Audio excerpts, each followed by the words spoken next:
Hello friends, today we will learn about different generation of computers. Computers में time to time बहुत सारे changes आए. Like computer पहले एक रूम के बराबर हुआ करता था, मे बी उससे भी बड़ा, बट टाइम टू टाइम वो छोटा होता गया एंड बहुत लाइक ह्यूमन के यूज़ के लिए बहुत ज़्यादा इजी हो गया कंप्यूटर को यूज़ करना. पहले उसमें मशीन लैंग्वेज प्रोग्रामिंग होती थी, मशीन कोडिंग होती थी, but now we have different programming language like Java, C++. तो टाइम टू टाइम कंप्यूटर के अंदर बहुत सारे चेंजेस आए हैं. ऑपरेटिंग सिस्टम आया है in third generation. So we will learn about all this one by one. So we will start from first generation. So जो पहला कंप्यूटर था वो डेवलप करा था एकर्ट एंड मोस्टले ने.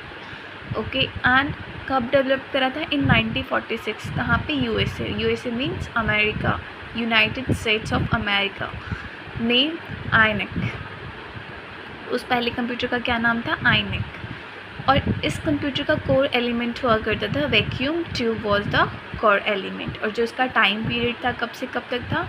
1946 से लेके 1959 तक. आप इसको ऐसे भी याद कर सकते हैं, लाइक जब हमारा देश आज़ाद हुआ था 1947 में, तो उससे जस्ट एक ईयर पहले ही हमारा फर्स्ट जनरेशन कंप्यूटर आया था. और कब से कब तक का रहा हमारा फर्स्ट जनरेशन? 1946 से लेके 1959 तक. Punch card and paper tape वो सेकेंडरी स्टोरेज. और इस सेकेंडरी स्टोरेज के लिए हम इसमें क्या यूज़ करते थे? एक तो पंच कार्ड यूज़ करते थे और एक पेपर टेप यूज़ करते थे. बट इसके अंदर अब जाहिर सी बात है, हम पहली बार कोई चीज़ का इन्वेंशन कर रहे हैं तो उसमें कुछ ना कुछ दिक्कतें तो होंगी ना. तो उसमें इतनी ज़्यादा स्टोरेज कैपेसिटी नहीं थी, और जो उसके ऑपरेशंस थे, इनपुट एंड आउटपुट ऑपरेशंस, वो भी काफ़ी ज़्यादा स्लो थे उस टाइम पर. And it was also not portable. बहुत ज़्यादा इलेक्ट्रिसिटी कंज्यूम करता था. और जो इसमें प्रोग्रामिंग लैंग्वेज थी वो मशीन कोड था. मशीन कोड हम इसको as a programming language like binary numbers जो एक मशीन समझती है लाइक 0 and 1, तो machine code use for a programming language. और जो फर्स्ट जनरेशन के कंप्यूटर के नाम थे वो क्या थे? आइनेक, एडवेक, एटसेक, यूनिवेक, वॉस्ट. So this was all about first generation. Now will come to second generation. Second generation computers are IBM 700 Atlas. आप एटलिस तो ईज़िली याद रख सकते हो ना. IBM 700 Atlas, KL1901. और इसका जो कोर एलिमेंट होता था वो क्या होता था? Transistors. Transistors was a core element. The time period was 1959 से लेके 1965 तक. जस्ट उसके ये एंड हुआ 1959 पे, और जो सेकेंड जनरेशन थी वो स्टार्ट हो गई 1959 पे. और कब तक चली? 1965 तक. और जिसमें सेकेंडरी स्टोरेज के लिए हम यूज़ करते थे वो क्या करते थे? Tapes and magnetic disk use करते थे. और इसमें प्रोग्रामिंग लैंग्वेज क्या थी? फॉर्ट्रन एंड कोबल वो use. High level procedural languages. Required less power to operate. इसमें ज़्यादा इलेक्ट्रिसिटी नहीं लगती थी. अब टाइम टू टाइम हम तरक्की करेंगे ना किसी भी चीज़ में, तो पहले वाले में क्या होता था? ज़्यादा इलेक्ट्रिसिटी लगती थी. इस वाले में कम लगती थी. स्मॉलर. अब as comparative to first generation ये क्या होता था? स्मॉलर होता था और उससे ज़्यादा फास्ट वर्क करता था. और जिसका प्राइमरी स्टोरेज के लिए हम क्या यूज़ करते थे? मैग्नेटिक कोर यूज़ करते थे, राइट.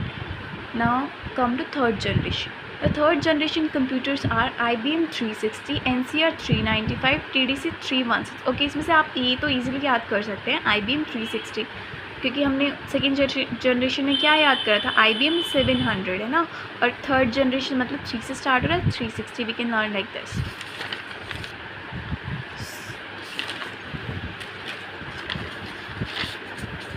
अब इसमें हम क्या यूज़ करते थे? इंटीग्रेटेड सर्किट्स यूज़ करते थे. ये हमारा कोर एलिमेंट होता था, राइट. और इसका टाइम पीरियड क्या था? 1965 से 1971 तक. Magnetic disk was the secondary storage. Developed of mini computers. Development of mini computers. और इस टाइम किस चीज़ का डेवलपमेंट हो गया था? मिनी कंप्यूटर्स का क्या हो गया था?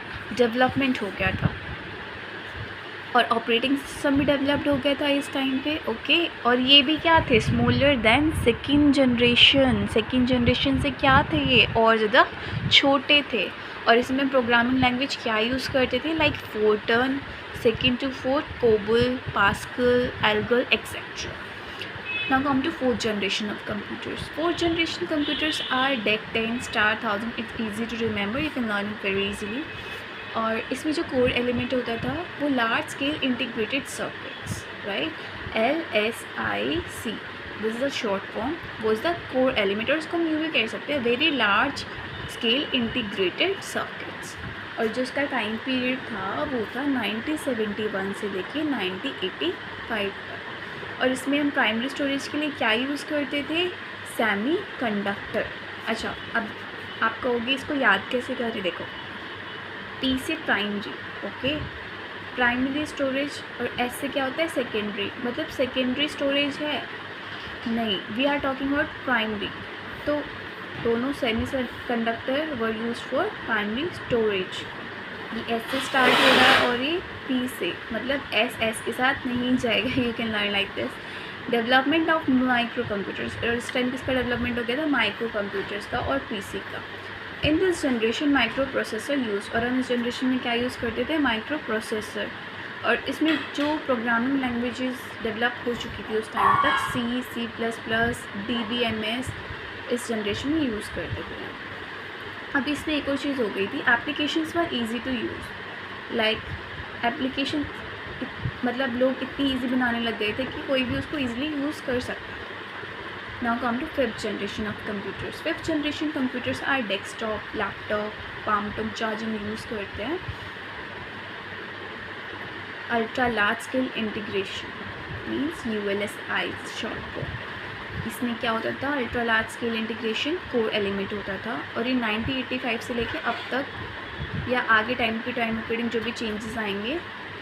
और इसमें प्राइमरी स्टोरेज क्या है, आज के टाइम में जो हम यूज़ करते हैं, रैम और रोम, रैंडम एक्सेस मेमोरी और read only memory E use for primary storage. और सेकेंडरी स्टोरेज के लिए हम क्या यूज़ करते हैं, हार्ड डिस्क और SSD E use for secondary storage. और इसमें प्रोग्रामिंग लैंग्वेजेस का हम कौन सी यूज़ करते हैं, C++, Java, Python, net, etcetera. Thank you, I hope you got all the information regarding generation of computers. Thank you very much.